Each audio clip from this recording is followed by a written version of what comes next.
And so, because of this misguidance that I've just mentioned, this is enough, I don't need to go beyond this.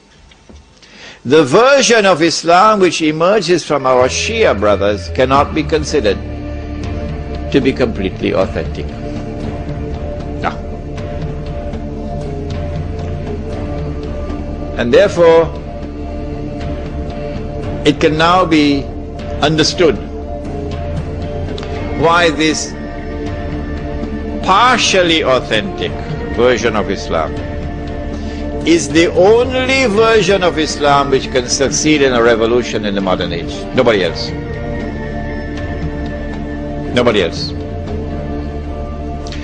And when Saddam Hussein is toppled,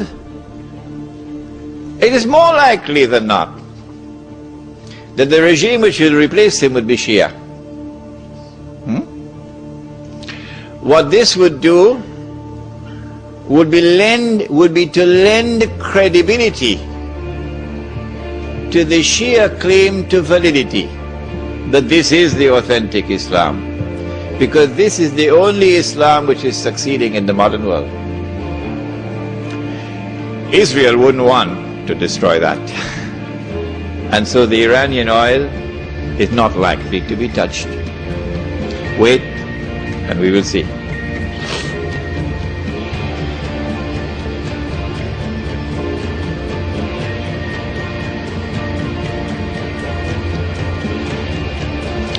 Okay, I just answered this question. You spoke about the forces behind WW2 being the same forces manipulating the Iranian revolution. I just answered this. Why will Iran not be attacked? I just answered this.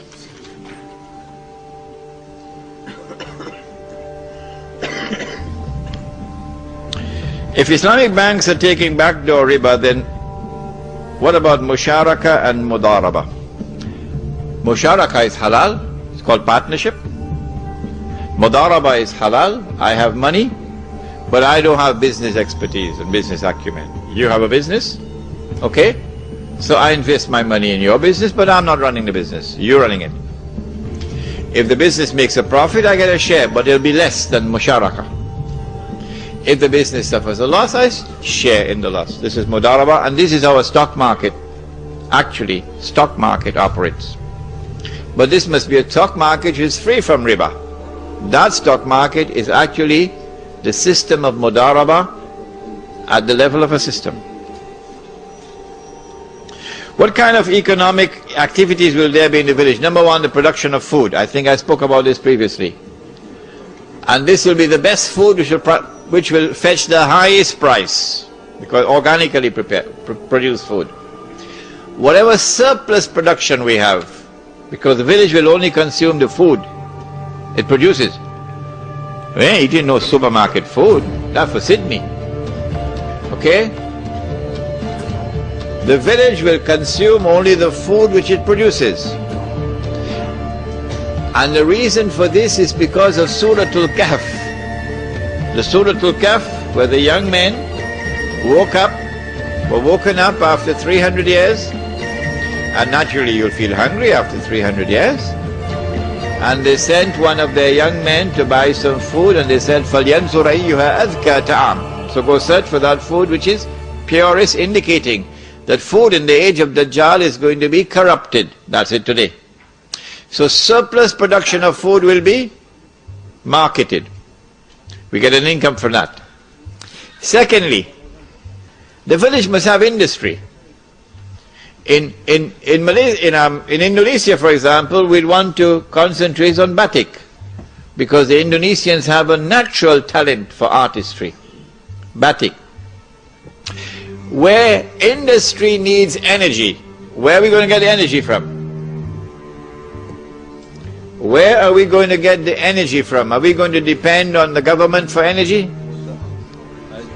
Suratul Kahf answers and points to nature. Points to nature. Go to nature for energy. In Suratul Kahf, which one of nature is pointed out to? Solar energy. وَنُقَلِّبُهُمْ ذَاتَ الْيَمِينِ وَذَاتَ الشِّمَالِ. How is this affected? They're being turned to the left and to the right. How? وترى الشمس إذا طلعت تزاور عن كهفهم ذات اليمين وإذا غربت تقرضهم ذات الشمال وهم في فجوة منه. When the sunshine enters in the morning, the sunshine enters in the evening, but in the daytime sunshine does not enter. And the bodies are rolling to the left and the right. Obviously this is attraction to sunlight. What is this called in science? Attraction to sunlight. Photo? Not photosynthesis. You got to go back to your physics book. Phototropism. And now the sunshine is transformed into energy. What is this called? Photosynthesis. And so Surah Al-Kahf is pointing to nature as a source of energy. In this case, solar energy. So that you achieve energy independence. You have water independence, you have energy independence. We will want to have industries in the village, because we do not want a village in which all our men folk in the morning they go to work to Sydney, and in the evening they're coming back home. This is not a Muslim village, it's a hotel. We want a Muslim village in which Salatul Jummah and the Masjid, Salatul Dhuhr and the Masjid is full. Salatul Asr and the Masjid is full. So for that we've got to provide means of livelihood, sustenance within the village. So the village will have its own economy, and there will be those present here tonight who will be able to do a better job than I can in working out that economy.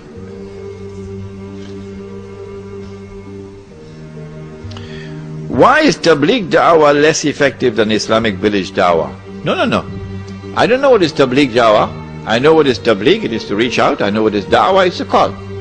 I don't know what is Tabligh Da'wah. Good.